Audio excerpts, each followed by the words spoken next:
So what I'm going to do is go around the room and meet everybody before I start my introduction, because once I start my introduction, that's what I'm going to post eventually on YouTube, and it might become part of our podcast series. I'm not sure if it will or not, but so let's meet everyone to start with, and let's start with.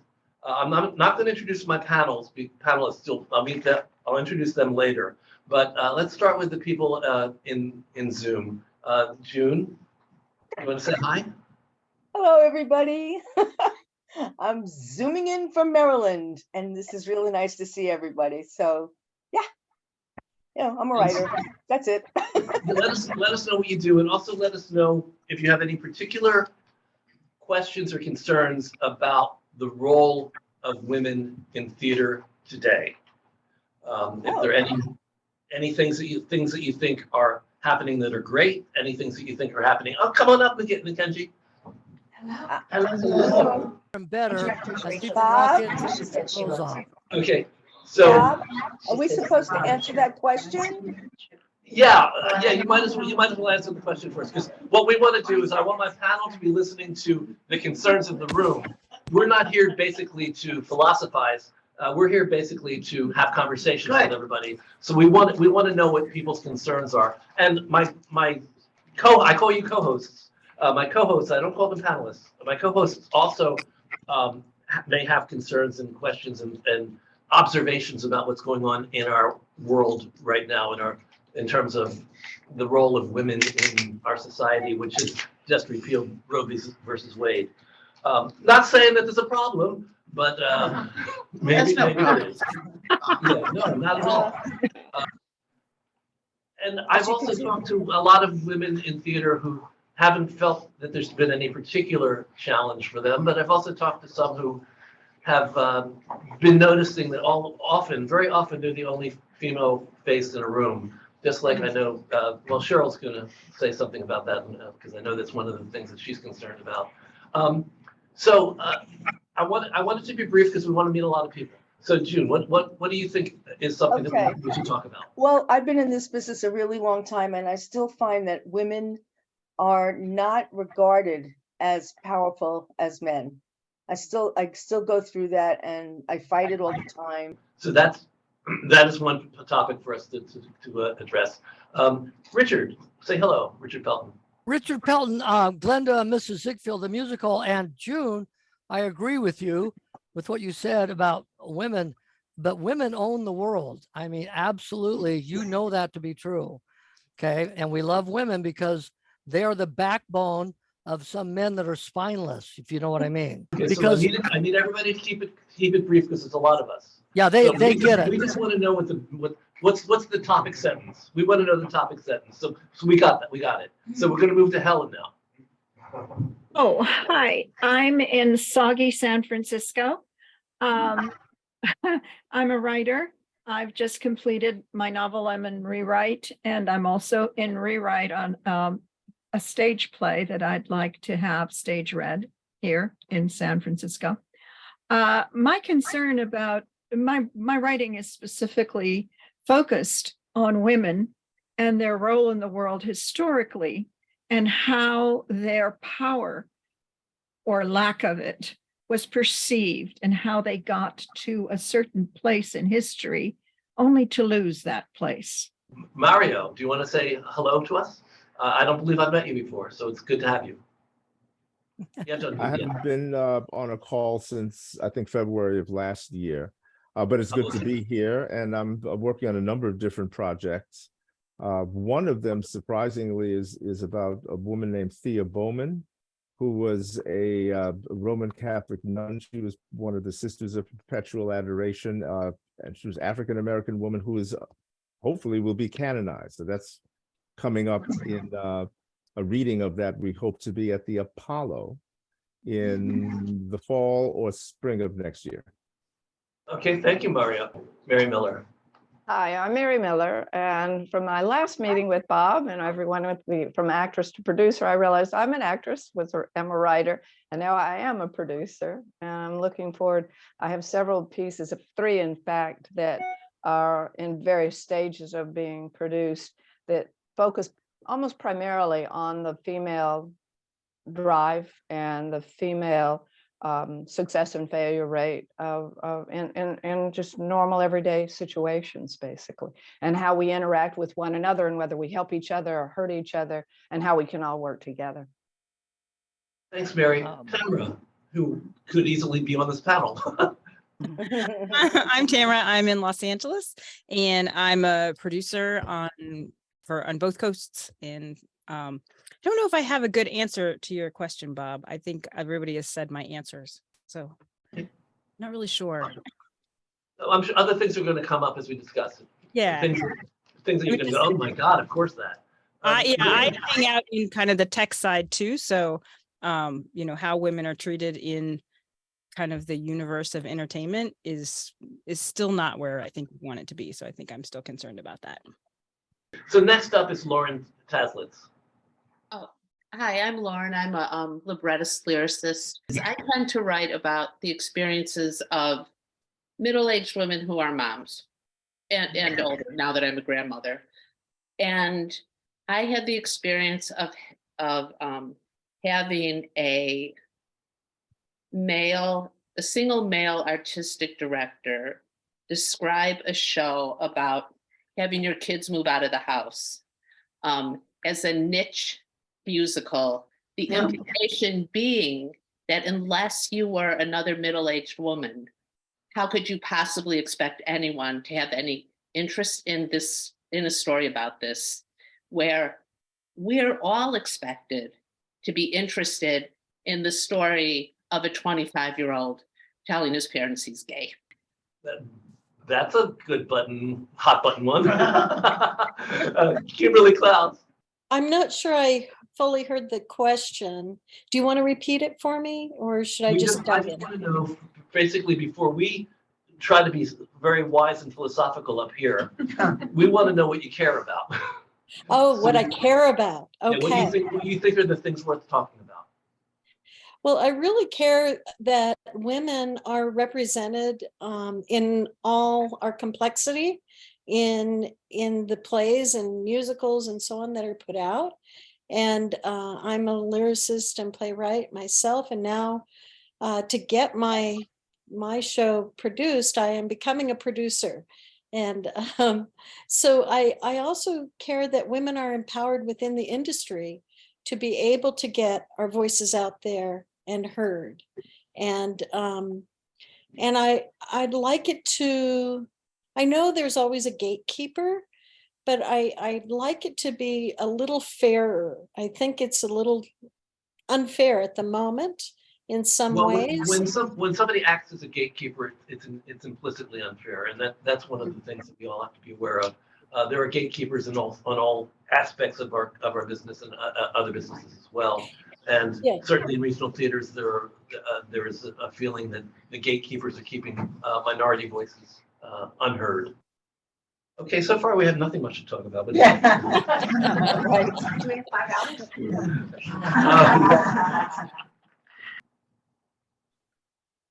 Hi. Well, I came in late, so I appreciate that Kimberly asked for the question again. Sorry to be late. I couldn't find the link. I care about all of this that I've heard mentioned so far. I'm very concerned about the idea that if we're only basically reviving old work and doing work that fits into the structure of, what is allowed and what is expected and what we sort of understand, then we are literally unable to move the culture forward with any kind of new way that the theater might embrace younger or audiences that are a little tired of knowing exactly how it's all going to play out in the first 5 minutes of the show. Got it.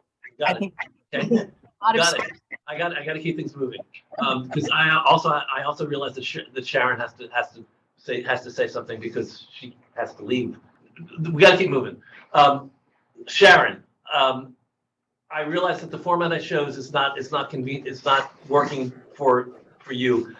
So I want you to say hello say hello to everybody, and I want you to talk a little bit about who you are and what your background is, so people will meet you. I am Sharon Fallon. I'm so sorry, guys. I misunderstood our start time. And as some of you heard, I'm in Chicago for work reasons, and I have to meet some people earlier than I anticipated. Anyway, I am a producer, a general manager. I've been in the commercial side of theater for a really long time, and nonprofit, and acting and directing even a lot longer before then. I am not ashamed. I've been here since 1987. So I've been around for a long time. I've seen it. I know, but it still seems like a long time for me. And I've been around for a long time. I've seen a lot of things. I can talk like crazy about the state of where theater is right now, but I jotted something down, and I want to make this point before I have to go. Somebody said something about being interested in a play about, I don't know, motherhood or something, and then and you know, my gay son. I read a lot for a lot of different organizations, and what I find and have for years, I am looking for universal themes that speak to everybody. It doesn't matter if it doesn't matter. It's universal. I just got done reading. If you want to read an excellent article, John, I'm going to put it in the chat. John McWhorter, I can't remember how to say his last name. Just wrote an article that I read today about seeing people like himself, which was a stunning piece of writing in the New York Times. But I digress. Anyway, I think that where we're living right now is that people are so specific in work that it makes some people feel shut out because they're not really writing in large thematic scales. I don't know about everybody else. I read a lot of books because I like to find out about life outside of my life. I watch a lot of television shows, especially British spy dramas. I'm not a British spy, but the stories that I want to see are stories that appeal to the world, and not just a story that appeals to a narrow part of the world. I'm finished. Thanks, Sharon. Excellent. And anybody else in the room? Because I'm gonna introduce the live audience, which means I'm gonna turn the camera around. Sure. Last chance for Tony or Rodra, if either of you have something you'd like to say. Yeah, Rodra, I don't know, but Rodra, welcome. I'm happy to have you here with us. So you guys are going to be my stage managers. You're going to tell me when I got it right. Okay. So, how's that look? No. Tell me where. Okay. That's pretty good. That's pretty good. That's pretty good right there. Okay. Yep. It almost needs to be higher. That's okay. So I'm going to introduce the room now. Guys, keep it to a couple sentences so we can get through it and we can actually get to my speakers here. All right. So I'm going to start in the back of the room. So I think RK must be in the back. And everybody stand up so that. Hello, so that I'm in the back. Great. And I've had the pleasure of working with a number of great female producers, including some on the panel and online. So I always look forward to working with them again. Okay. Next up, yes. Hi, my name is Nicolette Blount. I work at the Mass Musical Theater. This is my first true town hall. We used to live at a Mass. Oh. Yeah, we had our office at a Mass. Yeah. Nice. I feel like I live at a Mass. And I agree with a lot of what's been said and the questions and issues that have been raised. I've had the pleasure since living in New York City to work with some incredible women, and being out of Moss, I see a lot of incredible shows about women coming through. I would say a concern I have is I don't see those stories a lot of those stories go further than a certain distance. The platform for them sometimes can remain very small. That's one of my concerns. Well, thank you. I appreciate that. Next up. Hi, everybody. My name is Kim Jin Hyung. I am a writer. He is my writer collaborator. I am here today because as a writer of color, especially Asian, I write shows for Asian female voices, especially after coming out of anti-Asian hate crime. We have characters that are very strong, female, ambitious people. And we really want to find like-minded producers who see that value, even though they are not Asian or maybe they are not female. So how do we find those people? That's why we're here. All right. I am here. I'm not sure that'll be a topic of the conversation. But it's good to have you and stay with us because we'll have lots of opportunities for you to meet people and express those wishes and those concerns. Next. I'm Marcus Perkins Beharano, and I'm Kim's collaborator, and I'm here for all the reasons that Kim said, and it's excited to be here at this true event. It's my first one as well. So Well, thank good you. to have you. Andre. My name is Andre Degas, and I'm a person of color, as you can see. And I'm here. I'm a producer in television. This is my first play. It's a very strong play about a woman and raising a single mom raising a child by herself, and she's undocumented of Middle Eastern descent, and she's waiting for her husband's return, and instead she gets a visit from the FBI. I saw that. Did you? Oh yes, you did. Yeah, I saw But that. it never went past Zoom. So. Okay. Next up. Yeah, sure. My name is Caitlin Bailey. This is also my first true event. I'm here because I'm a huge fan of Sharon Fallon, and so we've worked together before on my first one-woman show, and I'm working on my second, which covers 10,000 years of history from a sex worker's perspective. Wow. Thank you. Yeah, it's a combination history lecture, stand-up comedy. So yeah, but I'm here to. I'm a woman in theater, and I saw that Shannon was doing this, and I'm here and disappointed she's on Zoom, but we'll figure it out, and that's my story. Are you the performer? Yes. You are. So you wrote it? Yes. You performed it? Yes. You have a separate director on this? I'm interviewing directors this week, actually. So, yeah. Next up. Hi, I'm Christine McBurney, and this is my first true event. My friend Melissa Bell invited me. I'm an actor and a director, and I've done a little bit of producing. Used to be an educator. Went to on camera during the lockdown, and I'm coming back to theater. And just moved back to New York 2 years ago. So that's me. Thank you.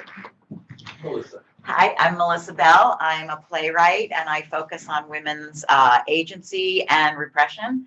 And I'm happy to be here. And Okay. Hi, I'm Joel Kratz. I wrote a musical called Ocean and Teacup that I've been developing for many years. I'm still looking for my theater soulmate. And I always thought it would be a woman. So I thought it would be a good idea to come tonight. And I also discovered something you all might like to know about. I have these USB business cards. Have you seen these things? My entire show is on this card. Amazing. All the music, the script, everything is here. I figured I just got these today, and I figured I would come here and hand them out. Okay. Go to the website.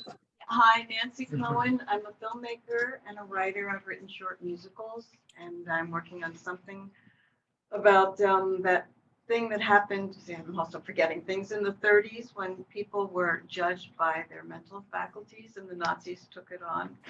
Not, yeah, we did it. We created it actually. Yeah. And my big problem is I would like to see the anti-Andrew Sorkinization of theater. I just saw Camelot, and it was for teenagers, and I was distraught. So you wanted to see the anti? Yeah, I want to see Aaron Sorkin take a timeout and let us. Thank you. Catherine Paulson, playwright, screenwriter, fiction writer, and poet. And speaking of Roe versus Wade, it occurs to me that one of my earlier full-length plays, The Ultimate Weapon, in which it's a Neo Lysistrata, in which the war on women is over reproductive rights, is sadly timelier than ever. And on Friday, at what sounds like a wonderful true event, I'm looking forward to talking with people about Becomes a Woman, which I just saw a mint discovery of a play written in 1930 that was never until now produced. A mint discovery doesn't necessarily mean fresh as mint. Exactly, The exactly. Mint Theater. The Mint Theater. And Not everybody knows that. yes, and sorry, and anyway, the author, who later became famous for A Tree Grows in Brooklyn, should be part of our canon. I feel like this play is up there with Death of a Salesman. Anyway, yeah. Definitely. I'm Stephanie Schwartz. I'm an actor and a long-term member of True. My first in-person appearance since the pandemic is tonight, and I'm so happy to be here with all of you. Hi, I am a longtime participant, a member also, I need to renew, of True. I probably know about a dozen of you personally, happy to meet everyone else. I'm thrilled to be here. I am a producer, composer, writer, songwriter, etc. One of the things that I've had to do is take my career into my own hands. So, for example, one of my newest plays, I kept hearing it was beautiful and lovely, brand new play. I'm putting in Hollywood Fringe. It was accepted immediately. Edinburgh Fringe, one of the big 4 theaters, accepted it immediately. They're both going on this summer. You just have to grab it and take it, because other people are not going to do it for you. That's great advice. That really is very good. And everyone needs to have a woman who's a boss. Three, not just 1, 3. Because you can have one who's okay, and then you'll say, oh, that person was just okay. We need more of us to be on top. I checked that box. I was in corporate world. I had at least three women bosses. Miriam.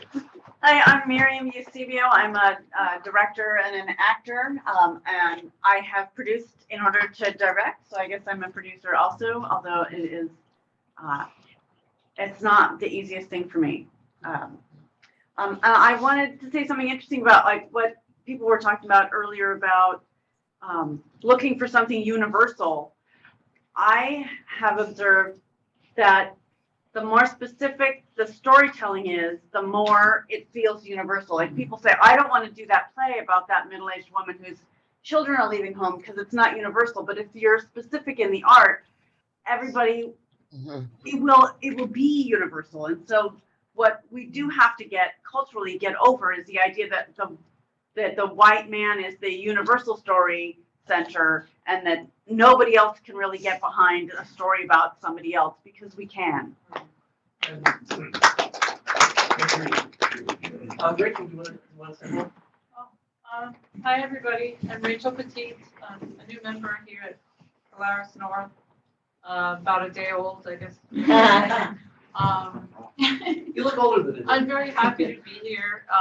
Just honored to be here and be a part of the discussion, I guess. I'm a playwright and actor, and I was a professional musician and an educator as well.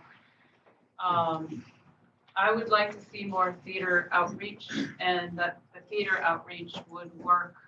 I mean, in terms of educational outreach, it's very important that we use that with all of the social justice things that have been mentioned today. And I feel that youth theater is also very important, and I would like to see more young voices given, wings on stage. So, especially like there are a lot of kids that don't ever get to take a playwriting class, but they have stories to tell. And Rosemary. If you can see me, I'll just pop over here. My name is Rosemary Brantline. I'm the president of Polaris North, the space that you're currently in. And welcome and thank you for coming. And I hope you enjoy the space. We are a collective of actors, directors, and playwrights. I am a playwright and I've had to produce my own work. And my question is, when I was starting out as a playwright, I was one of the few in all my playwriting courses, and I was always marginalized and invisible. Now I'm at a certain age. What are we going to do for the older playwrights who are immensely talented, who have been so marginalized? How are we going to bring them to the fore because they have amazing work? Well, I would say that we have a little bit to talk about. What do you think? There's a lot of stuff that we can talk about. I'm gonna do the camera thing. See if you see me. Yep. Yeah, you're good. Good. Okay. Zooming. It'll come back. I'll bring it back. There you go. So, thank you for the indulging me in this, what I think is very important. I want to hear the voices of people throughout our community. So that's why we do this. We're here today to talk about women producers, to honor women producers because it's Women's Month, but also because they just should be honored. And really, we need to make people aware of just how many women producers are out here and successfully working in the business. As I mentioned before, earlier, as I dipped my toe in politics, I'm painfully aware of the disparity between the sexes in our culture, possibly in our world. As much as we've made progress or seem to have made progress, I feel a lot of it's being pulled back now. The thing, I mean, the obvious thing that happened was Roe versus Wade was repealed.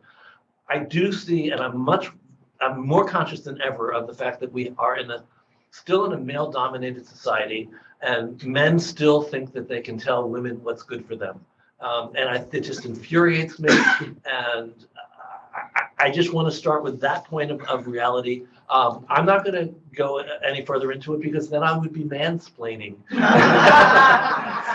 And then where would I be? So I want to introduce my co-host and the vice president and co-founder of Theater Resources Unlimited, Cheryl Davis. Cheryl, we're going to put her on speaker. We're going to go into speaker view now. So Cheryl, say hi. Hello. Hello, all, and I'm delighted to be virtually there with you this evening, along with everybody else, all these wonderful people who are sharing the Zoom screen with me, and the incredible folks who are out there in the audience, and the wonderful co-panelists. Hey, y'all! I see you all up there. As Bob said, I'm Cheryl Davis. I'm the vice president and co-founder of True. By day, I'm a mild-mannered Midtown Manhattan attorney. For those of you who don't know my spiel, here it goes. By night, I'm a playwright, librettist, lyricist, and award-winning TV writer. And I am delighted to be here today and to introduce, I'm squinting because y'all are like a really teeny square on my screen. Let's start with Nkenje. If you would care to introduce yourself and say a bit about yourself, and then we can pass it to Cheryl and Jenna and Nicolette. And actually, let us. And Jane, I know I'm going to do Jane, but I think y'all can't see Jane, can you? Since you said I'm on. Once Jane starts speaking, she'll take over speaker view. Though. Awesome sauce. The other thing, I think people would be interested in knowing how it is and why it is that you became a producer. Okay. So, in addition to who you are. Well, I do believe that we deserve more than 1 month of celebration of women history, right? So, my name's Nkenje. I wear many hats. Top hat is motherhood. I have an 8-year-old, and and a family, a husband. I'm a guardian to my mom, so I have a full-time job just being home, right? But then I'm also a performer and have done multiple Broadway shows. I originated Mary Wells and Motown a musical. I made my Broadway debut as a standby for Vanessa Williams in Sondheim, which got me the bug, you know, I was like, ooh, theater, I love it. And then recently I was the moon in the revival of Carolina Change, which, which then got a Broadway Grammy nomination for Best Cast Album and got to go to the Grammys for the first time this year, which was pretty awesome. And I'm also a creator. I have created and co-wrote a television show that I'm in negotiations with Sony TV right now about. I conceived and I lead produce a Broadway musical, Broadway bound. We like to say Broadway bound, right? Because that's some of these shows are meant, we wanted to go to Broadway, and others are not for Broadway, right? This show is about Dorothy Dandridge, and I think her story and her life deserves to be on Broadway.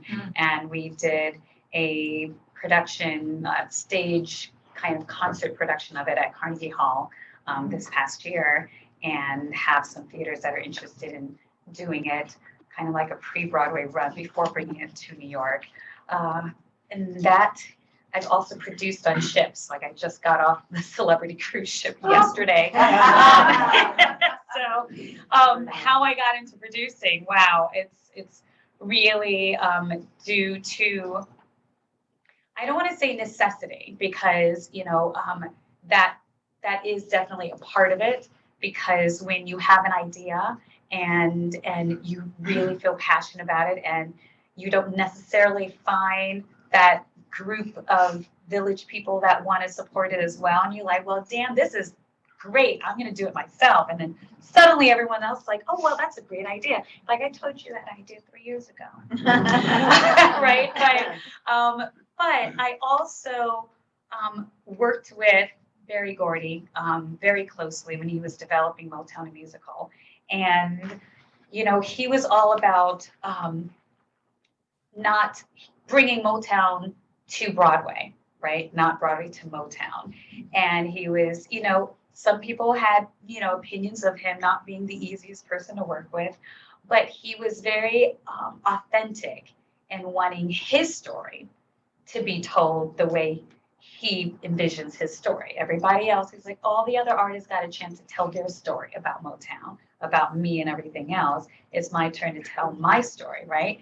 Whether it was as accurate as possible, we don't know, right? This is his vision, right? I'm just saying that. But seeing his work ethic and seeing how it was so important for our stories to be told, and his passion about the unsung heroes inspired me to want to do that myself, right?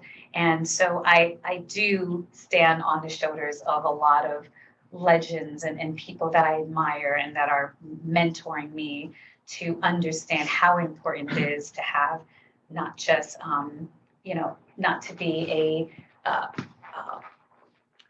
someone enjoying the entertainment, but also if there's something that you're missing, you see that there is a void of women voices, a void of diversity, and you have the ideas and you have the creativity to create it, then do it. So that was the inspiration of what started the producing side of the multi-tier things that I already do, and I love it. I don't sleep. I'll get to sleep when I die, and you know, and that's me in a nutshell. Thanks, Kenji.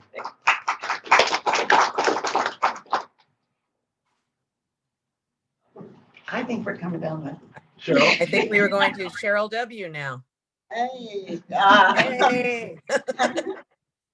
Hello. I have been with True. Bob and I and Gary were the founders of the True Mentorship Program. How many years ago at this point?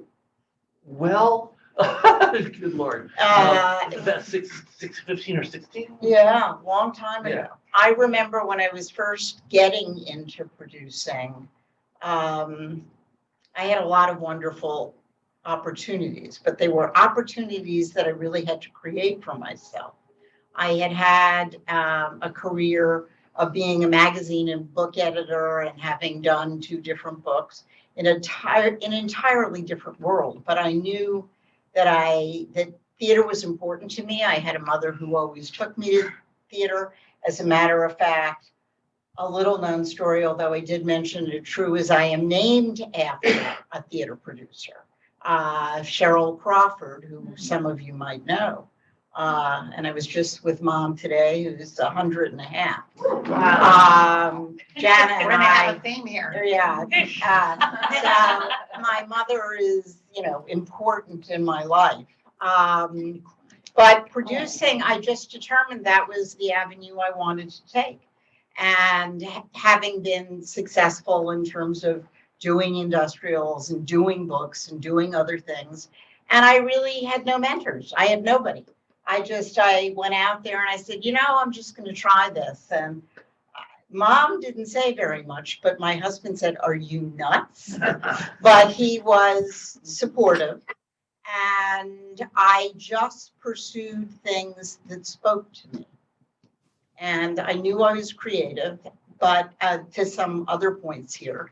And my first show on Broadway, I had done, a very dear friend of Jana and also Bob's was a producer named Randall Reggett, who is a real mentor to us, right? Yes. And it started with a thing called Hedda Gabler that was on Broadway that had done very well up in Massachusetts. But unfortunately, we opened 8 days after September 11th. And that was like a reality thing. But a few months later, there was something that really spoke to me, and that was Elaine Stritch at Liberty.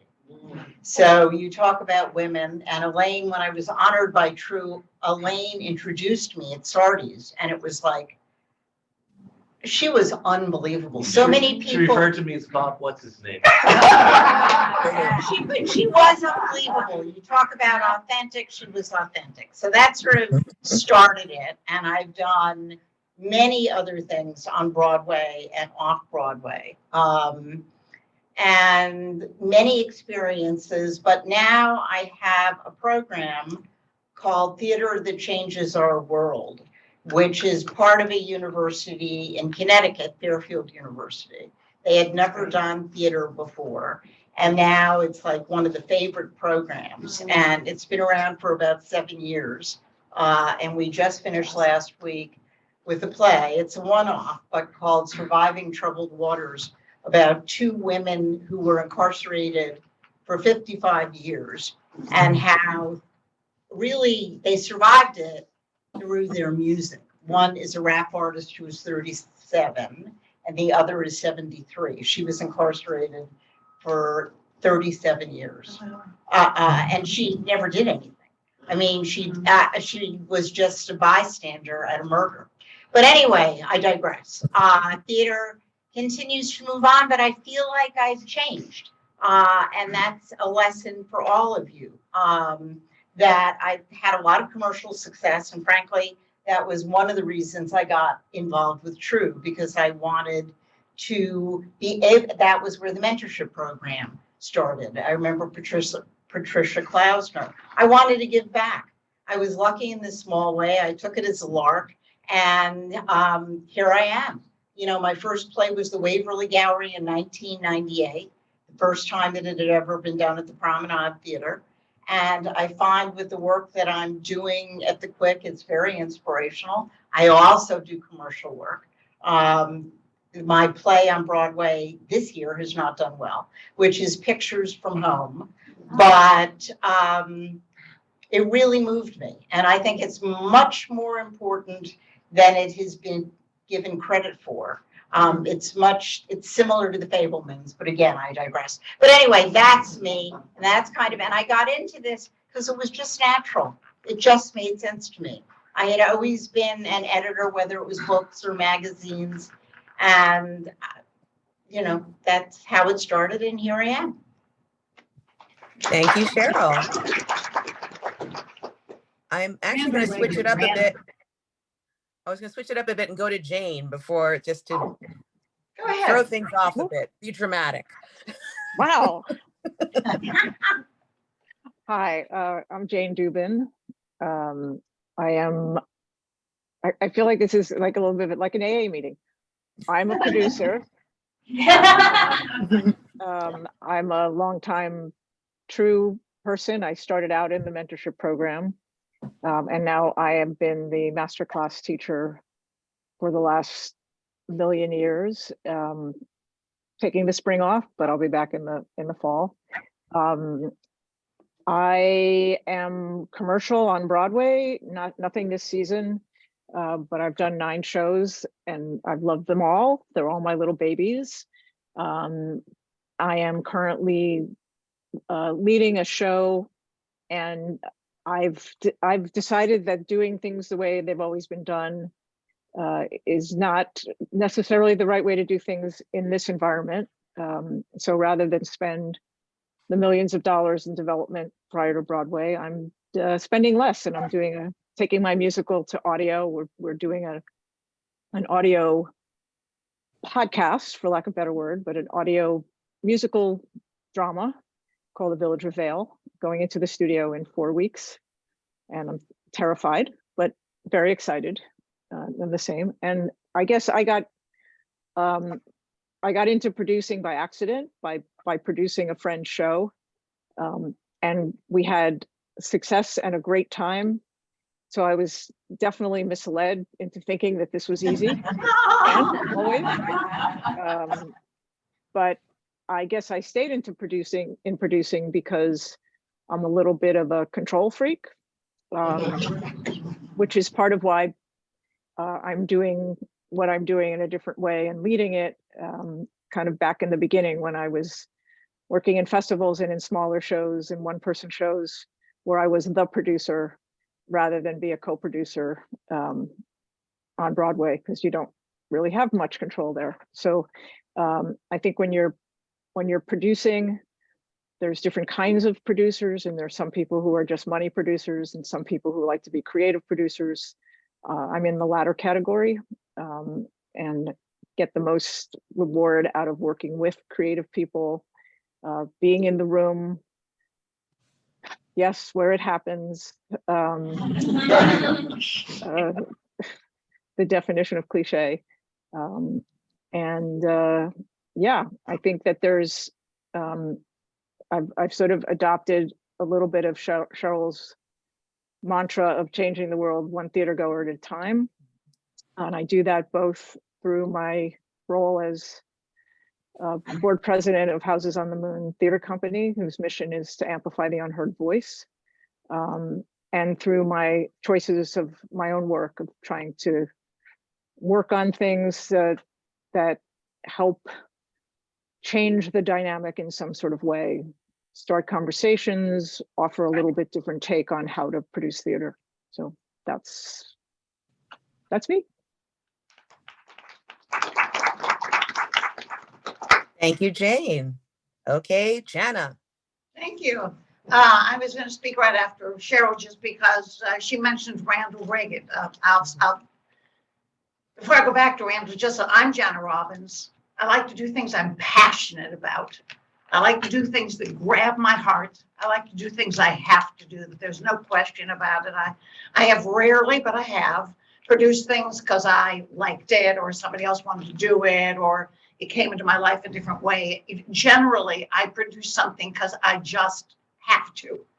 And I felt that way starting at the beginning of my career. One of the first things I did was Aldonza and Man of La Mancha when I was 21 years old. And I just thought it changed my whole world and changed people's worlds. And I wanted people to dream the impossible dream. And I wanted to be part of that. And I did similar roles on stage. So then going into producing, I fell in love with a small show, and I decided with Eric Krebs, actually, that I would try to make that work. And little by little, I actually took a workshop. I haven't talked about this in a long time. It was through something that's now called Landmark Education, but at the time it was the Forum, or it was S.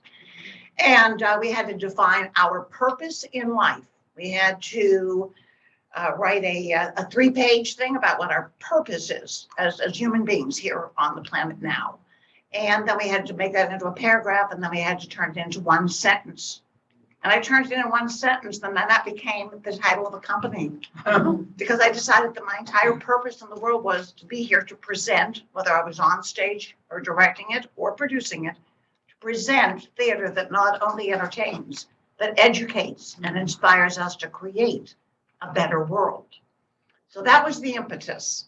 And then Randall Reagan, God rest his soul, by the way. That's a thing too. Was doing a Little Women. And I had worked on another show with him that didn't make it in. And we lost our money and we found out, oh my God, oh my God. Paper doll. Paper doll. Oh my Never, gosh. I passed on that. You still Well. talk to me. I went in on that, but, so his next show was Little Women. And I was very worried about that. Were we gonna raise the money? Would it happen? Would it happen? And I took my mother, who lived with me for the last 6.5 years of her life, and I moved her here, and my dad died when 20 years ago. Mom lived with me for the final 6.5 years, and my mother passed away 5 months ago in my home, living with me at 100.5. We started talking about that. So I'm a mother, I'm a grandmother, and I'm definitely a daughter. So women, you know, that it's important. So the first show I ever did was Little Women. What else? It was about the power of women. It was about women being able to change the world. It was about women believing they could change the world. There's the biggest thing. Believing you can do it. Having the courage and the perseverance to try, you know. So we did Little Women, and I had my mother with me. I saw it 3 times because I thought maybe he couldn't bring it in. Right. And I was sobbing, and I turned to my own mother and I said, Mom, I cannot feel this way about something and not do it. So after spending many, many years on Broadway and in shows, which I continue to do, I never intended to give up acting and become a producer. I just started being a producer as well. Another little show came to me very, very recently. And that was Fiddler on the Roof in Yiddish. It was God's gift to me. I was in the right place, the right time. The right people wanted to work with me. The right people asked me to be on the board down there. And again, somebody said to me, well, what made you think that was commercial? That's what I didn't think about, whether it was commercial. If somebody wants to see it, Yeah. then it's commercial. Right, right. And if it has something to say, I'm the one that's going to take the chance on it and get it up there. So the reason I did Fiddler on the Roof in Yiddish is because I had to. No question about it. And Sharon Fallon did talk about, you know, specific stories and that people aren't being universal enough. And I am in agreement with you. And I know that Sharon meant that. That has to do with the writing. That doesn't have to do with the subject matter. The subject matter can be very, very specific. I don't care if somebody's winning a marathon, overcoming cancer, swimming, whatever. People overcoming problems and challenges in their life to get somewhere. Everybody can relate to. Yeah. If your show has a problem in it, and if it doesn't have a problem, then you don't have a show because the character needs to change and somebody needs to transform and the audience needs to go, oh my God, I can do that too. Something like that. But the more specific it is, the more universal your story truly is. Everybody will relate to it. And I felt that way about Fiddler. I mean, yeah, it was Jewish, but it was about family. And it's about women, by the way, at the core of that show, and I didn't really realize it until I was older. It's about women making choices. They didn't marry who Daddy said anymore. They married for love, and they were going to take their own journey. It was about the other. It was about being marginalized. It was about immigration. It was about all these things. So that's me. Thank you, Dana.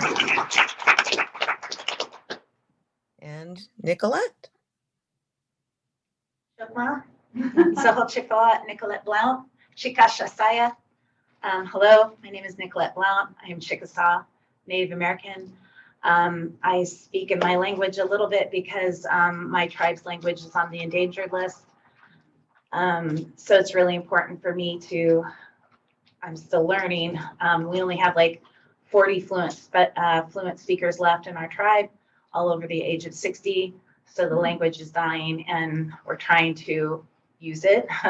So hence why I share that with you.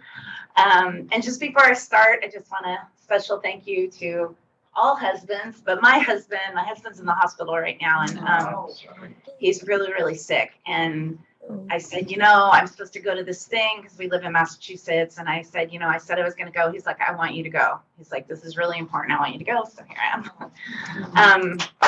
Yeah.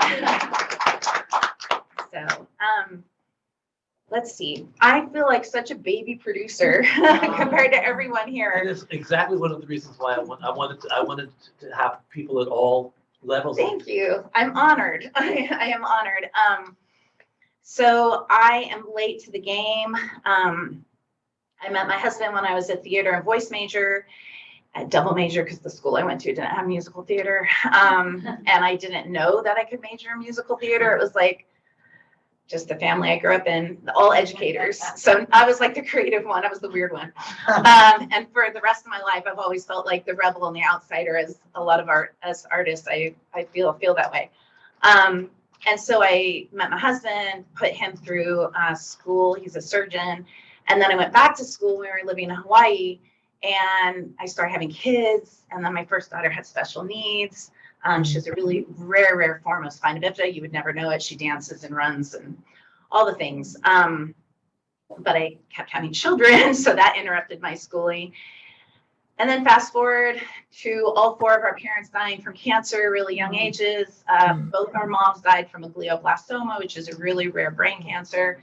I have no idea how they both got that.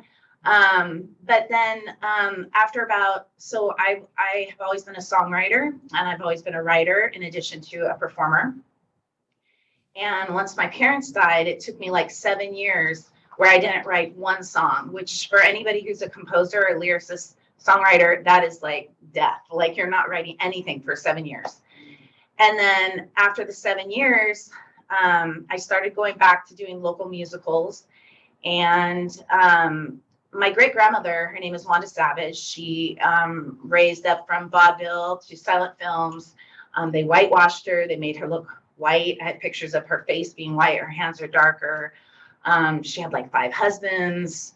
She had all these children that she had to basically abandon because back then women didn't have a choice to work and also have a career and be a mom. So I always thought her story was inspiring. So I started writing this musical called Savage the Musical. And then once I started writing that, and we did a lot of things, and then COVID hit. And at that point, I was basically producing it, not because I knew I was producing. Although looking back, I produced a lot of things. I started a nonprofit in Hawaii where we put on these huge music festivals and art festivals, and I had no idea I was producing. I was just pulling ideas out of my head. Let's do this, and okay. And so fast forward to like now, I'm writing this show starting in 2017, and I'm I guess self-producing albums that our EP has like 39,000 streams, like all of these things, and we're like nobodies. And then I thought, a friend of mine offered me an opportunity to be a partner with her on a commercial jingle for Regina Comet. So I went on that with her. And then I invested in the Museum of Broadway. And then I was like, I should probably learn what I'm actually doing here. Like I'm just pulling things out of my butt. I really don't know what I'm doing. So, and I don't necessarily want to be the lead producer of Savage. Right now I am driving the train and I do the social media and everyone's like, how do you have so many social media followers? I don't know, because I'm crazy and I don't sleep. So, Starbucks is my friend. So all these things. And so then I came to True because my friend Nico Juber, who her show is Millennials Are Killing Musicals Coming to Off-Broadway. I'm also on her team as well. Told me to come to True because she's learned so much through True. And she's like, you have to go. So I started doing that. And here I am. I think I got it all. Thank you, Nicolette. As Bob was starting to say that, as in my many hats, I have very often either been the only Black or the only woman or the only Black woman in the room. And I wanted to ask our various producers, have you had that experience? And if so, are you still having it today? Jane? Sorry. I have had actually the reverse experience.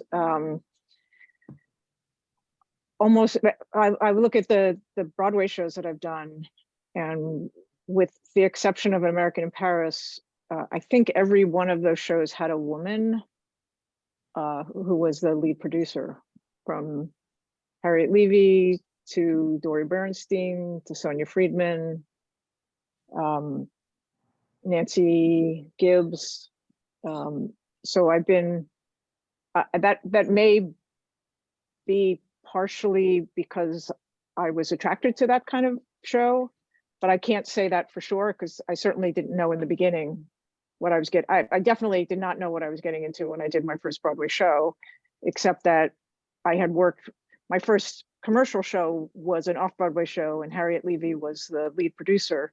And then she brought me on to Norman Conquests as part of her team. That was my first Broadway show, and Sonia Friedman was producer. Big opportunity. I think that was a great opportunity, and I worked with her on several shows and the others as well. I think that there's been a bit of a change. There are more women prominently on Broadway, but they're not the theater owners. So they're not the ones necessarily choosing which shows are appearing on Broadway or off Broadway for that matter. But I think there was a big, I think that it's true that that the women who are on Broadway aren't necessarily controlling or have the power that the men have always had. But I think that there's been a bit of an evolution. And I think some of the people that we're talking with tonight have been part of that change. But I was just going to say, I'm thinking about coming tonight. I think the big thing in terms of Broadway is that Broadway is primarily operated by the theater owners, and all the theater owners are men. There are no women that have any portion in terms of the real estate. None. Even the most successful women, like Sonia Friedman, who's a British producer. Well, Daryl Roth, but Daryl Roth is not Broadway. Daryl Roth has the Daryl Roth Theater. It's true that she's Jordan's mother, and that comes from Stephen Roth and his real estate empire. But in terms of, and there are so many more women that are in different positions on Broadway, in terms of general managers or playwrights or directors, or even in the more creative sound designers or lighting designers. But the most important thing, as Jane noted, is the selection of what goes to Broadway. And that is run and controlled by men. And it's a boys' club. And if you read some of those books from the old days, or even the Michael Riedel about the way Broadway was, it's still that way. If you have a show that you're bringing to Broadway and you're going to sit in front of Bob Wankel or Niederlander or it's going to be a closed room. And maybe, Desi Moynihan, who's part of the Schubert, she's probably there, but it's controlled by men. It is changing, and it's wonderful to see in a lot of play competitions that women are being acknowledged. And I think to Cheryl's question about, being in a room, there are many women, but they don't control what goes to Broadway. And that, until that happens, that's a big deal. So we need to all buy a theater. Let's get together and buy a theater, right? Create an LLC. Yeah. I'm really in agreement about that, because if you want to talk about a gatekeeper, Right. You can't get a theater unless one of these men gives you the theater. And even when I say that, that I did Fiddler and stuff, well, yeah, I did Fiddler, and I'm the one that moved it forward, but I certainly went right out and got a great partner in a co-producer named Hal Luftig, that if he wasn't at my side, truly, with his contacts in the league and with theater owners and having those relationships, I don't think Jana Robbins would have gotten us the theater. And I wasn't even in a Broadway theater. I was in the biggest off-Broadway theater, minus, but absolutely, you're absolutely right. No, it's tough. I mean, I really, women really have moved forward, and it's very exciting to see what women are doing, what they're writing and producing and directing, and women stars that are coming to Broadway. But ultimately, that line, unless there are, you talk about a group of women buying, the way it's always been. And that ownership stays in the family. And Mackenzie, I wanted to turn to you about this because your experiences are not the same because you haven't really produced on Broadway. But no. In what ways have well, let's just say men impeded your progress? That's a funny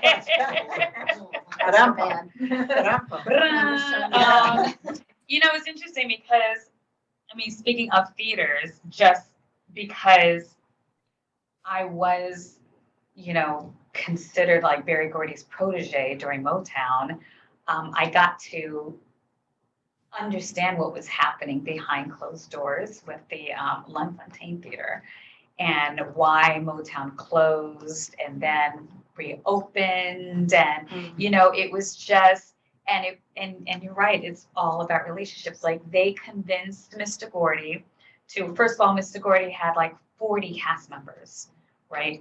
And then not realizing, which is very odd because I would assume that, someone who's not part of the theater would be educated as to knowing like unions and all that stuff. So after we opened, he was like, so, I made changes and he wants to cut some of the roles out.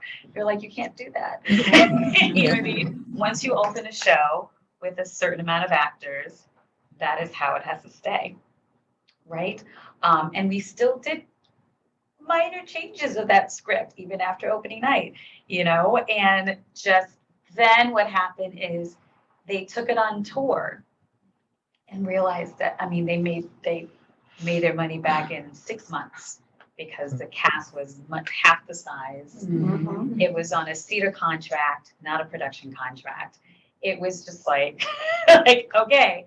So then we got that announcement of, we're going to be closing, and mind you, like we're still over like the $1 million mark every week. So no one can understand why the show was closing. But it's because they needed that theater for another show. And, the producers who were involved in that worked out a deal that they would close Motown and promise that they'd bring Motown back later on, and closed it, and then made the return of Motown with the cast, the tour cast. So half of them were like kids that never made Broadway debuts until then.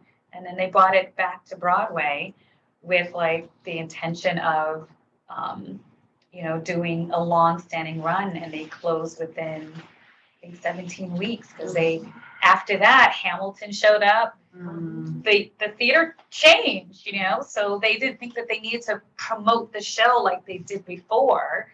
And they just thought everyone loved Motown. We did great. So they were going to buy their tickets, and half the people didn't even know it came back. Right. So, and so it was definitely interesting to see how a money-making show was convinced to close so that they could renovate the show, the theater. It was for, oh my God, what was it with Kelsey Grammer, Peter Pan. Neverland. The one that Harvey Weinstein. Yes, Neverland. Yeah. They chose, and the producer of Motown was also the producer of Neverland. So, it was Kevin McCollum, and he was like, let's work out a deal. There was no theaters available. So they did that deal, and that is that relationship You know, it's all about relationships in this world. And the owners of the theaters, you know, pass the legacy down to the sons and, you know, do any of them have daughters? Right? They all had boys. God. But, you know, yes, and I've had situations where I would be putting together my own show and someone would engage with me of like, you know, let me help you, a male. And let me, you know, I know this person, whatever. And then eventually you find that they are trying to take control of the show.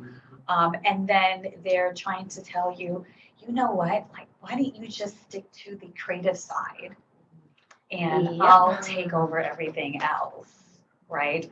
Oh, don't forget to send me that check for my my executive producer role and all that stuff. And suddenly it, you know, you see that your project is now turning into something that you didn't create. And then I had to kind of put the brakes on it before it was too late for, you know, it was one of those situations where I was like, okay, so thank you so much, but no thank you. I'm not stepping down from what I've been doing from the very beginning, right? So it's really finding, you know, being strong enough to say thank you, but no thank you, because you just have to like stick to your instincts and know when someone is trying to turn things around and try and take advantage, right? So I have been there of someone trying to impede but I've also had some really strong men who have been very encouraging and supportive as well. So we don't all stink. you're not all so bad, right? But you know, it's you have, and sometimes if you don't have the knowledge, you either speak to people that may have knowledge. I'm always asking, like a sponge, always asking questions like, hey, you know, what do you think of this? This is what the situation is, you know, because, you know, I don't expect to have all the answers. Yeah, I don't. So. Jane has her hand up. Thanks, Bob. You know, I think there's a if you go back a little bit, there's an inherent distinction between men and women in their historical access to capital, and not to boil it all down to money, but a lot of this boils down to money. And producing if you, there's lots of things that producers do, but productions don't happen without money. And if you go back to women historically have less access to capital than men, then it's going to be the case that women have less ability to lead a production. And that's true of minorities. I mean, that's the tale, that the male dominated white male dominated networks are the ones who have the best access to money. So if you want to get things done, the easiest way to get things done is to have money. I mean, and the problem is that's not such an easy thing to do. And the easiest way to have control over your projects is to lead them. You know, if I were in a room full of mathematicians, I would say QED, but you know, see previous argument, it compounds itself. So I think the answer is for younger women to learn about money at an earlier age than our parents' generation did, and to start nurturing those relationships so that when it comes down to need money, you don't have to say, oh, hi, I don't know you, but can you give me, $100,000 tomorrow? It doesn't work that way. You have to immerse yourself in the world of and develop relationships so that when the time comes to be raising money, you can. And until that happens, yeah. I'll follow you. I was just going to say, not only learning how to make money earlier or understand money earlier, because we don't, or at least certainly my generation. But that comes into having even a hard time as a producer, which you have to, asking for money. And so many people say, well, I couldn't ask anybody for money. I feel strange. I don't know how to ask somebody for money. I just said, well, if you love a restaurant, don't you tell all your friends to go to that restaurant? They really should eat there. Or if you, that's what I try to think about it. I mean, that's why I have to love it. I mean, if there's something that I really love, then I have to think about that I'm offering people an opportunity to be involved in something I love and hopefully be able to share that with them. But it's hard to learn how to ask for money as well. I think, you know, to Jane's point, the interesting thing about Broadway today is that that is an area where women are succeeding because there are a lot of rich women. When you go to whatever production you go to, look at, maybe you know this or you don't, but look at the title page. And there's generally, whether they're a general part in 1, 2, 3, or 4, or 1, like David Merrick. And then it follows whatever names there are, the people that have raised or written their own checks for a lot of money. And that is one way where women are succeeding on Broadway in a big time way. For instance, let's pick a show out of the air, Bad Cinderella. Who's the lead producer on that show, or one of them, is Christine Schwarzman, who's got a company called No Guarantees. Who's she married to? Stephen Schwartz. One of the richest men, period. And you will notice that there, and I'm not really going to go into this, but there are male producers who are leads who brought on their own female producers who are general partners who have a lot of money. And that's a way that some general partners who are men, general partners being lead producers, who might be able to raise money but can't raise what they necessarily need. So they've taken on these very wealthy women. And that's a way that women are succeeding. It's an area that they potentially wanted to get in or didn't want to get in. And there are many of them.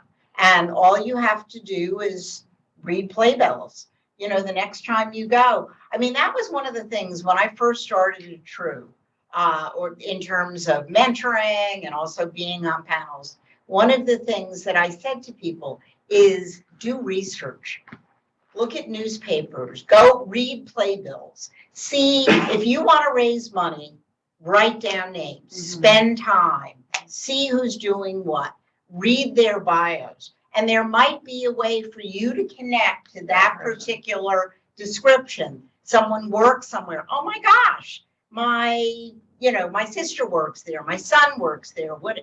There are all sorts of ways. You have to keep your mind open to it. But I just wanted to talk to Jane's point that the women are succeeding on Broadway, those that have money. It's amazing. They're not theater owners, but they are succeeding. And they're women who were lucky enough through their own birth or their spouse's birth to be able to play the game of Broadway. So women are succeeding in that way. Equal opportunity to lose money, right, Cheryl? Absolutely. But they've got lots of it to lose. Okay, so we have a I'm sorry. Yeah. audience. Nancy. Just the producers, not the producers. I mean, you got women to invest. They didn't have money in the same way, but we had the idea. Well, that's true. That's funny when I think of some of the women that have put up a lot of money, but they've also gotten men to do that. And now you not only have women and you have independent men, but you have couples, you have families, you have kids. I mean, it's amazing. It's all in the family. And it's an interesting thing if you're interested in this industry to kind of look at that. Well, women are the majority of the ticket sales. Yeah. Are women? They're the their ticket 40s. buyers. Like, yeah, it makes sense that you would try and cater more to women. The other part of what Cheryl's original statement had to do with the fact that not only the only woman at the table, but also the only BIPOC at the table. So maybe Nicolette and Nikenji, you can talk about your experiences in terms of opening doors for non-white. I have a really interesting experience because I am part white, and it's funny because being Chickasaw, our governor says, what part of you is Chickasaw? Your hand, your foot, your arm? If you're Chickasaw, you're Chickasaw. I actually put that in my show. I was like, that's a great quote. But it's true. So I present white because I have a lot of white in me.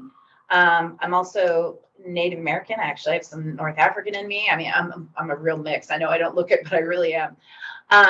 But the funny thing is my issue is I had to take my picture off my resume because, oh, Chickasaw? Oh, you don't look Chickasaw. You're just some white girl. So like, what my values are and what I've grown up with, my mom taught at Sherman Indian School in California.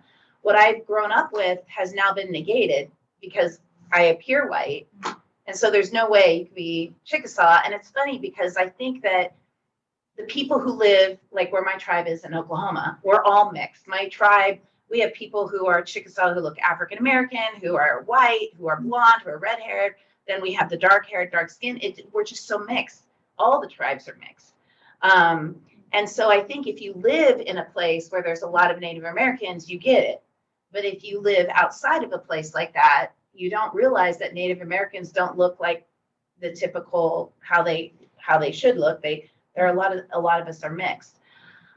So I have an interesting situation with that of being Native American but not being regarded as that.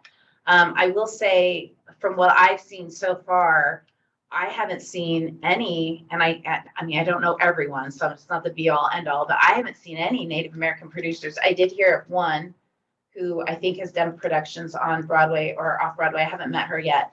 But I wouldn't say that there's a lot of us.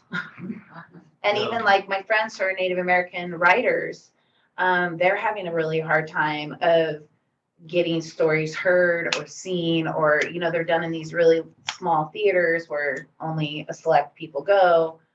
So then you have all that issue too. To the best of my knowledge, the two least heard voices in our business or in our culture are the indigenous voices and the Asian voices.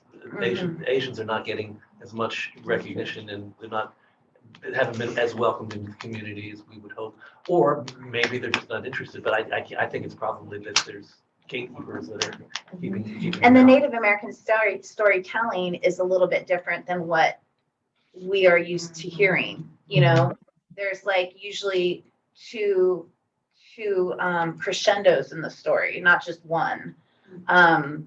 So it's a little bit different type of storytelling as well. That's a very point that I would like to jump in on. I'm trying to leave this with all of the women as much as possible. But running through, we have play reading series. We've had them for 22 years or longer, and we get all sorts of plays submitted to us. And I was getting frustrated because it seems like the multicultural voices were not being the ones that would be being selected.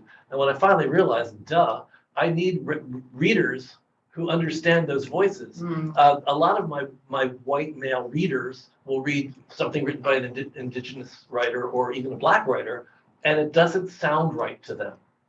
And that's their problem, not the play's problem usually. So I'm trying to find more people to be part of our readers so that we can actually embrace the voices that need to be amplified. So that's it. As a response to what you were saying. June? June has had her hand raised. Okay. Must be awfully tired by now. No, I just wanted to say that, you know, I'm going to be 72, and I started out as a copywriter in the business. And I got to say, at 24 years old, I was like the only girl copywriter there in major agencies. And I learned then how bad things are for women. I basically learned how to shut myself down. And it's taken me years to build myself back up because I learned at such a young age that I had no power. And I think that's a big problem with, you know, certain generations. And I have 2 boys, but if I had girls, I'd sure be teaching them at a very young age the value of money and learning to be strong, because you can learn to be powerless at a very young age. So, but I'm powerful now. Yes, you are. So I just wanted to share that because it really does reflect upon how things are done. Yeah. It's very true. And thank you, June. And Jane? Yeah, thanks for sharing, June. But just going back to the previous conversation, I think, again, stepping back a little bit, we focus a lot on when some of these surveys, the women count surveys, where they count how many women are playwrights or directors on Broadway or off Broadway, but they don't count the management positions. And we talked about this earlier about Broadway, that the theater owners are all male. We don't talk a lot about nonprofit theaters around the country and who are the artistic directors. And there's been, the intermission, quote unquote, did a lot of soul searching and such. And so there's been a big turnover in artistic directors, both women and people of color. And I suspect that, whatever it takes, 5 to 10 years down the road, you'll see a lot of changes, because it's the artistic directors, the same way that the theater owners are controlling what shows are on Broadway, and that's 35 shows a year or so. The artistic directors around the country are controlling what shows are in their theaters, and the playwrights are getting their pedigrees in the regions and in the nonprofits, and the directors are getting their pedigrees in the regions and the nonprofits. So that's another really important source to think about when we're thinking about, do women have power? They have a lot of power when they're programming, a major regional theater to produce the next generation of off-Broadway and Broadway creatives. For sure. Thank you. It makes you. I didn't end the sentence I ended it like on an inflection. Yeah. that was the end of the sentence. But it's very similar when you're talking about the corporate world, that, why aren't there more women CEOs? Well, why aren't there more women vice presidents? Why aren't there more women on the boards of these companies? We have to think about the sources of power, and you don't wake up or graduate from college or business school and become the boss. You have to work your way up. And it's the same is true in theater. Theater is a business like any other. So we have to, the efforts to change the dynamic of the regional theater structure and the New York nonprofit structure are very important in changing the dynamic of all of theater. Period. Sure. End of sentence.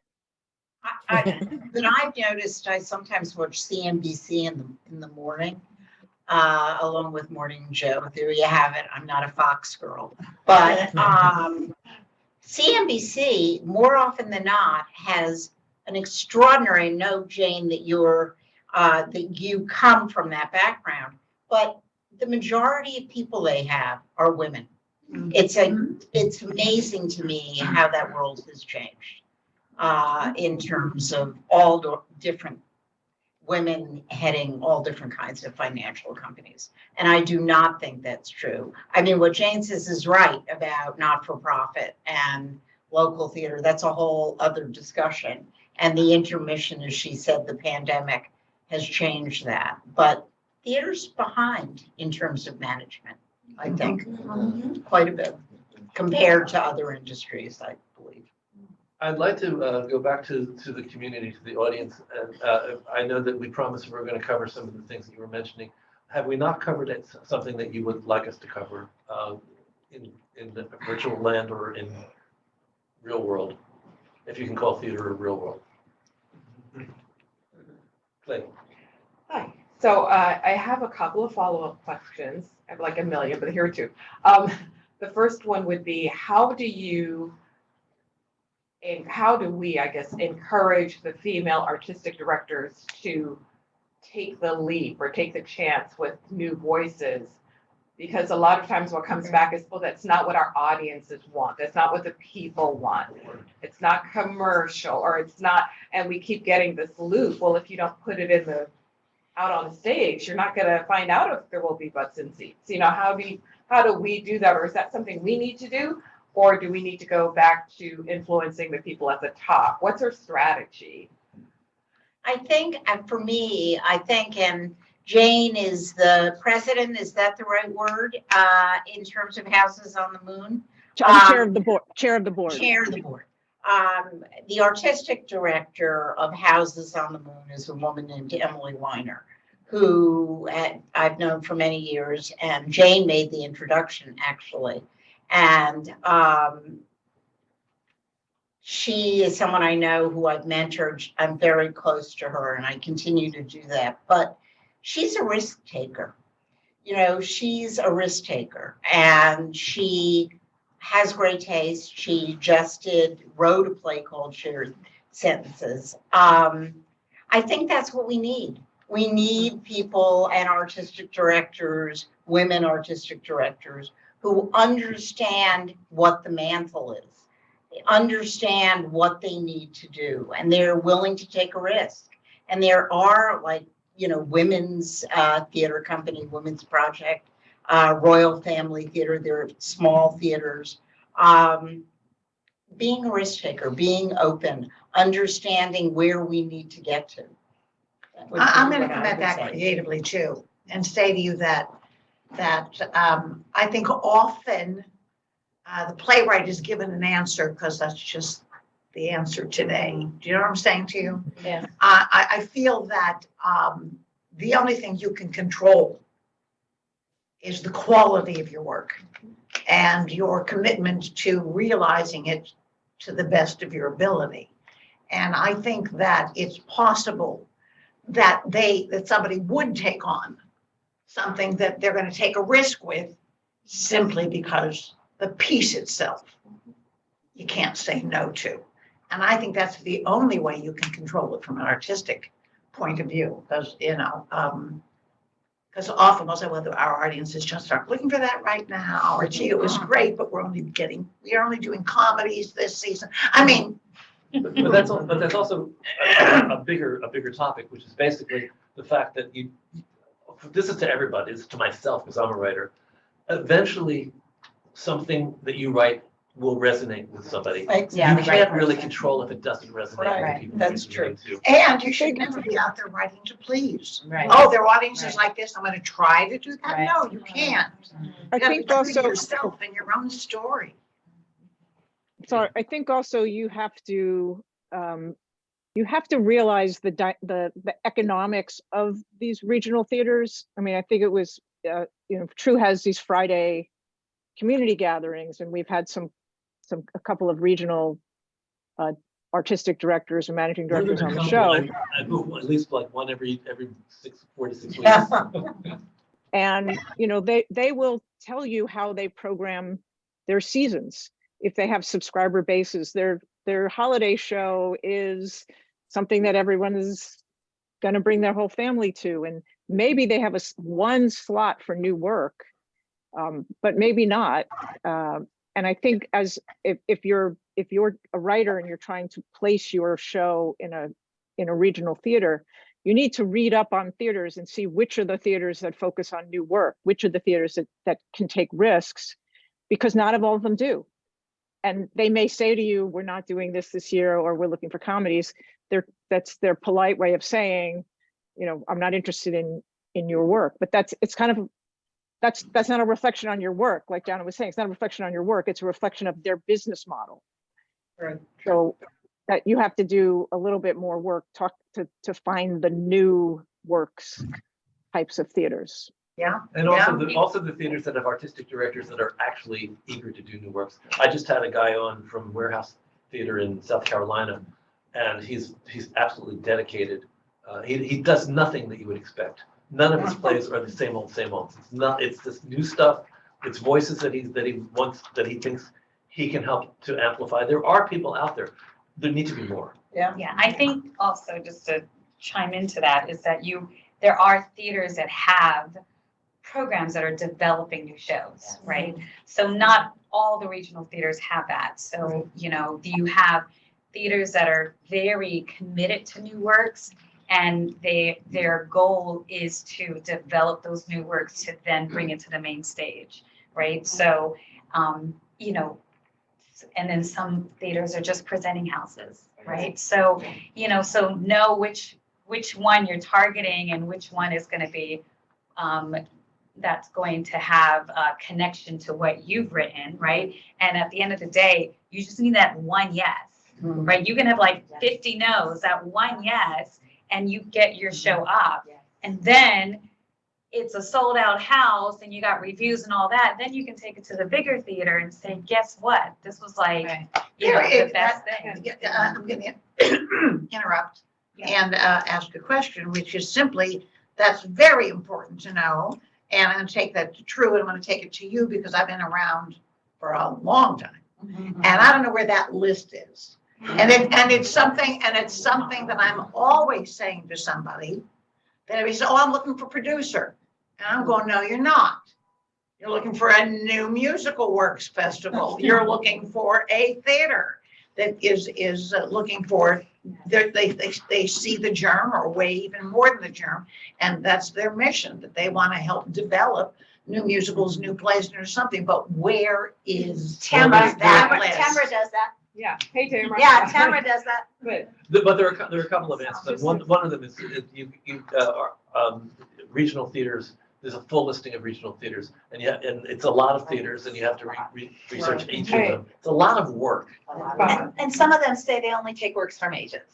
Right. And I more often than not. Yeah, and I guess, and I appreciate it because, but, you know, I think that's kind of why I said that, because, you know, the strategy is, yes, we do that, but then I also know that there are a number of mainstream writers who have written things that are maybe not that good, but they've gotten the stage. Right. And in getting a stage, that's how sometimes those things get developed to become better. Whereas others of us who are more marginalized, who are female, we have to bring it done in order to even get a look. And that is still an obstacle. You know, we're going to have an interesting talk with Sharon Fallon, we met earlier. We're going to do, let's talk about readings in April 14th. Yeah. And one of the things that she wants to share with people is the fact that you don't have to have it done. A lot of producers don't want it done. A lot of producers want to see it at a certain point where it's not done, so that they can help shape it and help collaborate with you. So we're going to talk about that very specifically. But it's also what you said, and I really think that it's the crux of what this business is. Relationships. It's absolutely relationships. Reaching out, if there's a theater where you really love to have your work done, or it's in a kind of a germinal phase, try to get through to that artistic director or the associate artistic director or the dramaturg. Let's have coffee. You know, find something that you can connect on. Relationships, people will take your calls. They truly will. I mean, I think that's true, you know, talking about money and raising money. If you know, everybody's looking for money if they're raising or building a show to Broadway or off Broadway, or even other, you know, a presenting house, for instance. They will answer your call. And I think the same thing is true for a small local theater or not-for-profit. Building that, and they maybe will come. Yes. Okay, I have an idea. Having lived in the regions and worked in regional theater, there are a number of wealthy women patrons who are attached to new play development festivals, who endow them and who speak and who produce. Right. And they do this because the artistic directors are answering to the board. And these boards have got to go. You know, that's really, it's like the theater owners in New York. It's the boards in the regions, right? So circumvent that, because they have to answer to the board, and find these women who would love to support new work and work from women and people of color. I think that might be a good strategy. Stephanie had her hand up, and then Miriam. A thought occurred to me a while back when you were talking about the ownership of the theaters, particularly in New York. I don't know that it's limited to just New York City, But what about a collective of real estate producers who become a collective real estate Well, owners? listen, she's in the Museum of Broadway, and a young lady that, has come up through the ranks, it was the head of that, Julie Boardman. I really don't know how she came up with it and put all these people together, and nobody asked me to invest. Oh. They asked me to have you seen the Museum of Broadway, go to it. Yeah. But they somehow did this and raised a bunch of money. Yeah. Wouldn't that be an interesting thing? If And somebody build a said, theater. well, you gotta either build a theater or find a theater that's for sale and get a collective of women to take it There over. have been people behind the scenes to do that. And there are some small theaters where people have invested. It's just hard to get around the Fort Knox of Broadway. And it's hard to, raise the money to become part of Broadway. You can't just buy a building and do that. You're talking, it's not easy. It's political, and it's not gonna happen. Well, maybe you Right away. Maybe you start Maybe with you could. Delaware or, I mean, maybe Really? it could, but there are people who own buildings who have small theaters. The Snapple Theater is one of them. Where are we right now? That's right, good point. Yeah, right. Oh, there you go. Snapple Theater's run by women. It's very feasible for people to get together and co-op a small theater. What's just not feasible for so many reasons, including political and legal reasons. And unions. Unions, yeah. Is to make a new Broadway theater. Every now and then one happens. ATG. Which one now? Yeah. Oh, yeah, the Hudson. The Hudson, Hudson and Guild. yeah. Well, except now that had been in process for 30 years. Well, we were talking about that's, it. yeah. 30 years, and finally somebody made it happen. It's always been, why isn't And it's a the Hudson beautiful Guild theater. Hudson Theater a theater? Right. It's a beautiful theater. Too. So, and there are people that are specifically interested in real estate and creating theatrical real estate. And you don't hear about them a lot because a lot of things just never reach fruition. That should be a Friday night topic, actually. I have some people I can invite. Yeah. I have some very frustrated people that could be on a topic talking about that. Yep. I would like to change the subject. Is that okay? Fine. Change the subject. Okay. So, and I think things are changing a little bit in this regard, but not, we could use a lot more help in this. Women being competitive against other women. Now, when I was in college back in the 90s, I'll never forget it. It stuck with me all these years. Not much stuck with me from college, but this did. I was in a sociology class, and my professor said, a woman who's climbing up the ladder in corporate America, if she has a man above her, he will help mentor her to go above him, because then it will be like a badge of honor. Wow, look at what I did. Look where she's at. I did that, look. But a woman who's in that same position will not let, and this is sociology statistics in the 90s, will not let a woman, she will help a woman to a point and will not let her go above her because she's worked so damn hard to get where she is. Jane Dubin is pointing out it's called the queen bee syndrome. Yes. And so it was interesting because me and Nico Juber were in the Women of the Wings concert at 54 Below. And she and I noticed that all of the women who were part of that, we all said a little thing before our music was performed. She and I almost said the exact same thing. We didn't even know, but we're both moms and we're older. And we said, we have to support one another, women. We have to support each other, blah, blah, blah. The other women who were up there, not to criticize them, but none of them mentioned that. Mm-hmm. And it's like, we all have to get over ourselves and stop being competitive. Like you write different shows than I write. It's completely different. Like there's no competition. It's like Nico and Nico's so good at supporting other women. And it's like, because you can be a playwright, I could be a playwright, I could be a producer, you could be a producer. But like, we need to really, I think the only way that we're going to overcome everything that is happening and where we are status wise as women is if we come together and we support each other and there's no cattiness and there's no competition. I think that's the only way it's going to happen. And just to be fair, there are a lot of men who can feel threatened and not be helpful. Yes. I have been told that I'm either bitchy or very threatening by men. And it's like, so I guess if you're a strong woman, you're bitchy.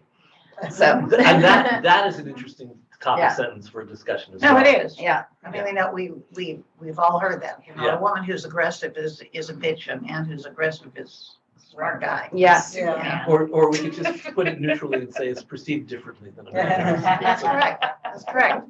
Yeah, pushy woman. You've got a question. We have Miriam though. Yeah, we do need to support each other. And I think we need to support each other past that development stage. Like a lot of the advice that you were just getting, Clay, was about like finding those development programs that they have at regional theaters. But right. But we can get trapped there. Like theaters will pat themselves on the back. Look, we have all these women in the development program, but they don't necessarily help those plays. They don't put those plays on their main stages, and they don't help those plays in the main stages at other places. That we can get trapped in the development. Well, yeah, but stage. that's when you have to also do your networking and make sure that you can. It's the same as doing readings in New York. I mean, it's such a trap because everybody goes, I got a reading up. Okay. Right. But for who? Right. Who came? Yeah. If you just spent all that money to put up a reading and you had nobody there, or a couple of producers sent the person that answers the phone, Or all right? friends. Which happens a lot. You actually, you need, in those situations, that's a different one than the regional theaters, but in those situations, you really actually have to get out there and interest a director with a strong name that people are going to come to see because of who's directing it, or somebody in the cast, people are going to come to see it because of who's in the cast, Right. not because of you, right? Or a general, not even a general manager. People think they can get a general manager and the general manager is going to get the audience. The general manager is being hired to help you Right. get your reading up, not to do that.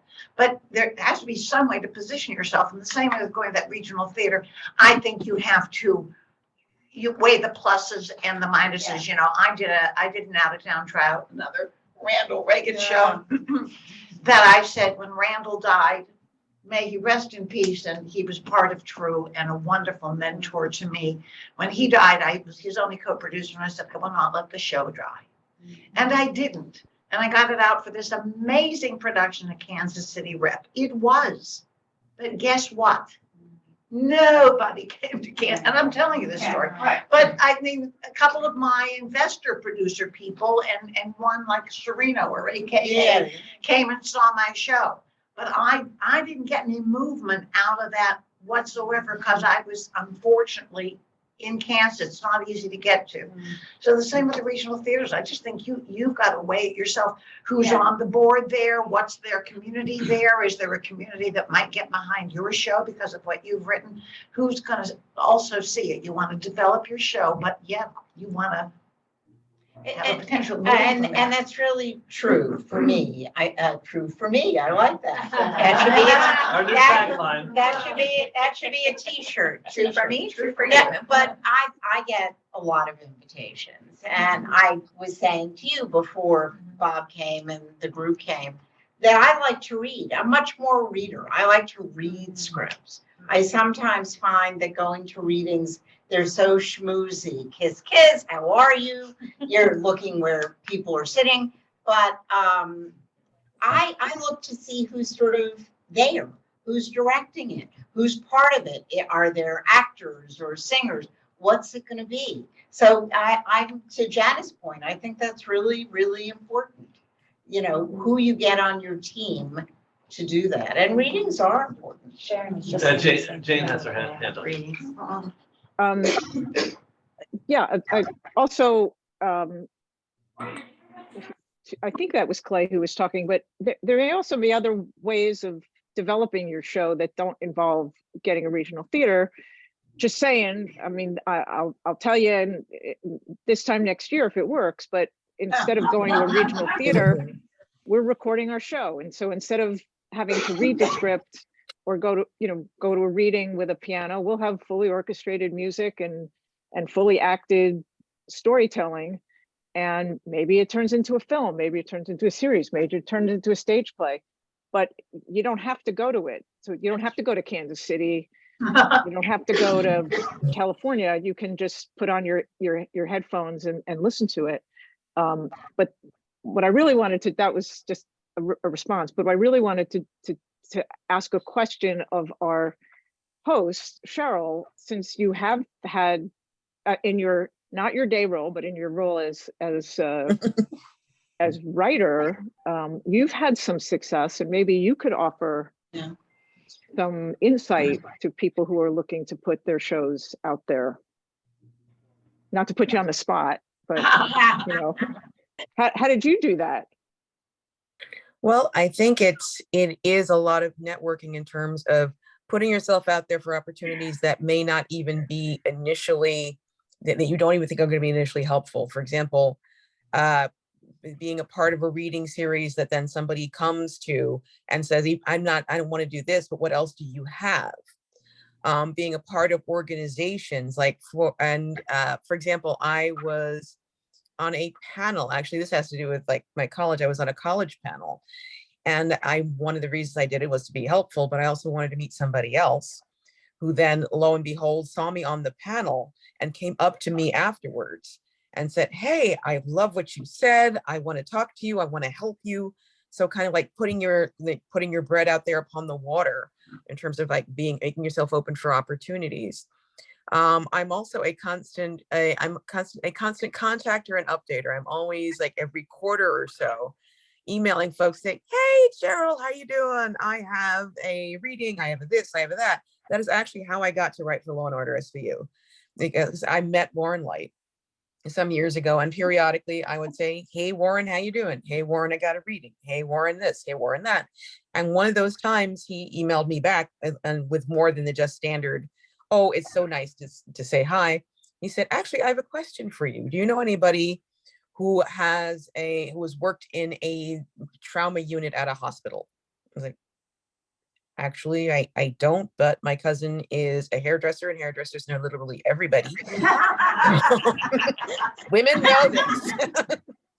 So I reached out to my cousin, and she connected him with somebody who could help him because he was researching a project. So then he's like, okay, great. You have been of help to me. I will be of help to you. When I get back to Law and Order SVU, you got a gig. So it's a question of kind of maintaining these relationships. There was a company that I've worked with, and they did a workshop of a show of mine years ago, and then I got a steady series of commissions from them, because they say, oh, Cheryl's good. She gets stuff quickly. She listens to feedback. So like periodically I would get like, okay, this year's commission is this, this year's commission is that, this year's commission is this. So essentially like working and playing well with others also will help you in the long run. Always. Do you have any other questions? Owen, would you let us know whether there are any questions in the chat? Yeah, I've not seen any. Okay, so we've hit most of everything. I think people that have had questions have raised their hand, and we've asked them directly. Okay, because it's getting late. Is there any other questions that we can answer from the room? So thank you, Mackenzie.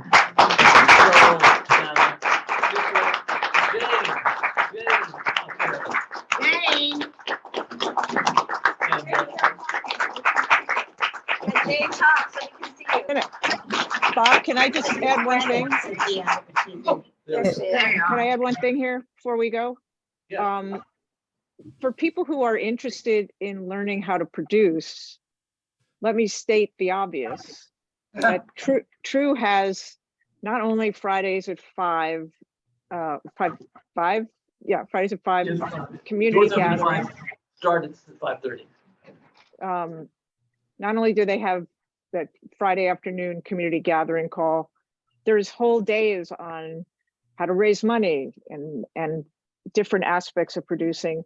And the most obvious is that there is the True mentorship program, the True whatever you're calling it now, the True producer and development program that both on the foundations class, which is for people who are interested in learning more about producing, not particularly focusing on their project, their own project, but also a masterclass for people who have projects that they're leading and want to focus just more specifically on their project.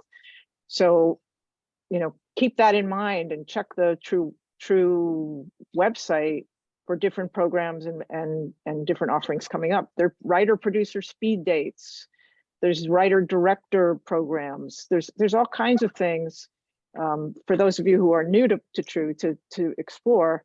And there are a lot of programs like that. You know, there are things around the city where you can take opportunities to network.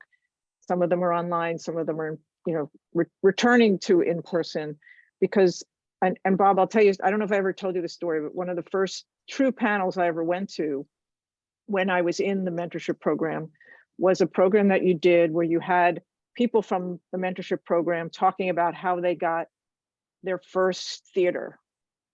And I sat there and I listened to the program, and it was somebody saying, well, I'm making up the stories, but to the effect of, my roommate's brother-in-law's uncle was a general manager of a theater, and they had a slot open, and he introduced me, and, you know, my uncle's cousin's brother, you know, blah, blah, blah. And I thought to myself, well, this was useless. It did not help me at all. And then I went, well, duh, of course it helped me. What it's saying is that you have to, the more people you know, the more opportunity you're going to have to know the person who might know the person who can help you out. And, you know, I think that's the answer to a lot of the questions that were raised, is what I call law of large numbers. The more people you know, and it could be the person who answers the phone for a producer that comes to your reading that gets treated badly because she's just the person who answers the phone, and then she gets treated well by other people, and she reports back. And, you know, there's a lot of things, but the more people you know, the better your chances of getting anything done. And that's not specific to theater. That's life. Oh my God. When we stop thinking about theater as something special, I mean, it is special in the products that we produce, but it's not special in terms of it's a business, and a lot of the rules of how business operates are applicable. We have to remember that. Thanks, Jane. I'm getting off my soapbox now. Wow, it was great. Yeah, I was going to also add that sometimes it takes. Jane, how much do I owe you? Richard, you had your hand up. I just want to say this was absolutely unbelievably wonderful. I loved every minute of it. I learned a lot, and especially that part about speed dating and meeting producers, directors, and playwrights. I love the speed dating thing, especially when somebody said there are women out there with money that want to produce shows. You know, and I thought that was really good. Bob, this was it was a great thing for me. I learned a lot. And all of you on the panel, I've sent a couple of you a LinkedIn account, a LinkedIn contact. But Jay, you did a great job. Wow, I was really impressed, Bob. Thank you so much. Well, thanks, Richard.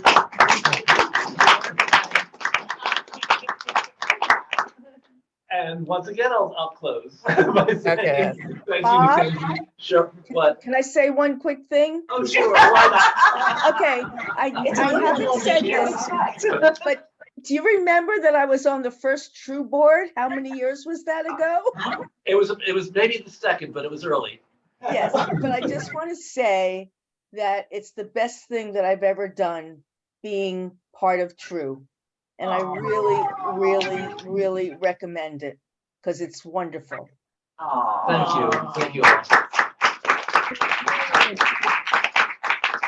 And I just realized that this is our 30th year. So Happy anniversary. Just figured that out this morning. It's 30 years. Wow. So, Have a gala. I don't know. Yes, he has a gala in June. 30, we are having a gala. June 4th, we're having a gala. Everybody, True Speak is going to be June 4th, Sunday, June 4th.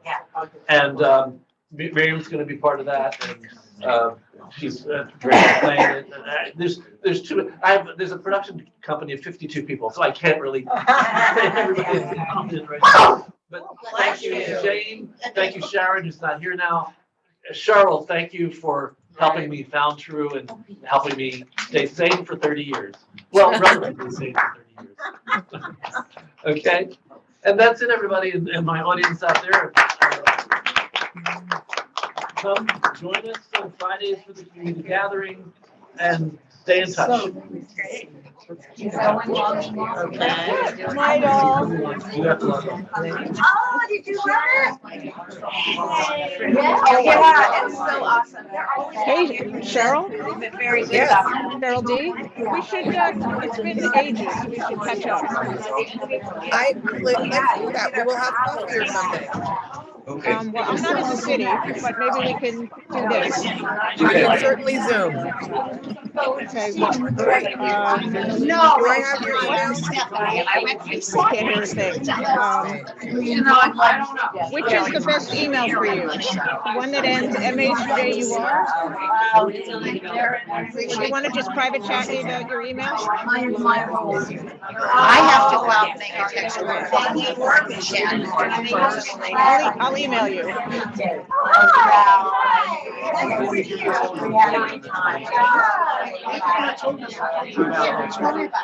And we'll set something up for next week or whatever. Yeah. Now I have to go. Dinner's